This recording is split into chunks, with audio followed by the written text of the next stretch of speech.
இது உங்க எல்லாரோட லைஃப்லயும் கண்டிப்பா நடந்திருக்கும். அது என்ன அப்படிங்கிறத நான் சொல்றதுக்கு முன்னாடி, வித் யுவர் பெர்மிஷன் நான் என்ன பத்தி ஒரு ஷார்ட் இன்ட்ரோடக்ஷன் வந்து குடுத்துக்கிறேன். என் பேர் அருண். நான் இந்த சேனல்ல புக் ரிலேட்டட் கன்டென்ட் அப்புறம் நான் கத்துக்கிட்ட விஷயங்கள எனக்கு புரிஞ்ச மாதிரி, அதே டைம்ல உங்களுக்கும் புரியிற மாதிரி போஸ்ட் பண்ணிக்கிட்டு இருக்கேன். ஸோ சப்ஸ்கிரைப் பண்ணி வச்சுக்கோங்க. உங்களுக்கு ரொம்பவே ஹெல்ப்ஃபுல்லா இருக்கும்.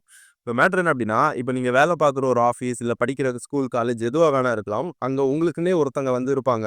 உங்களுக்கு சுத்தமா பிடிக்காது. ஏன் பிடிக்காது அப்படிங்கிறதுக்கு ரீசன் எல்லாம் கிடையாது. ஆனா உங்களுக்கு அவங்கள பிடிக்காது. கரெக்ட்டா? இப்போ அதே பெர்சன் உங்ககிட்ட ஒரு சின்ன ஹெல்ப் ஒண்ணு வந்து கேட்டு வந்திருப்பாங்க. ஆனா உங்களுக்கு அவங்கள பிடிக்காது அப்படிங்கிற காரணத்துக்காக நீங்க அந்த ஹெல்ப்ப வந்து அவங்களுக்கு பண்ணியிருக்க மாட்டீங்க. இதுவும் நடந்திருக்கும்.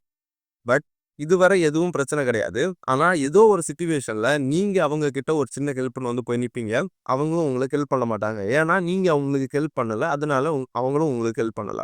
இப்ப நான் என்ன சொல்றேன் அப்டின்னா, நம்ம எல்லாரோட லைஃப்லயும் நெறைய பிரச்சனைகள் வந்து இருக்கு. ஸோ நீங்க ஸ்ட்ரெஸ்டா இல்ல உங்களுக்கு நீங்க பிஸியா இருக்கும்போது, உங்களுக்கு பிடிக்காத ஒருத்தவங்க உங்ககிட்ட ஒரு ஹெல்ப்ன்னு கேட்டாலும், உங்களால அந்த ஹெல்ப்ப பண்ண முடியும்னா, அந்த ஹெல்ப்ப வந்து பண்ணி குடுங்க. ஏன்னா, நீங்க ஒரு சிட்யூவேஷன்ல நீங்க அவங்க கிட்ட ஒரு ஹெல்ப்ன்னு போய் கேட்கும்போது, அப்பதான் அவங்களும் உங்களுக்கு ஹெல்ப் பண்ணுவாங்க. ஸோ நான் சொன்னது புரிஞ்சிருக்கும்னு நெனைக்கிறேன். அதனால தான் நான் சொல்றேன்.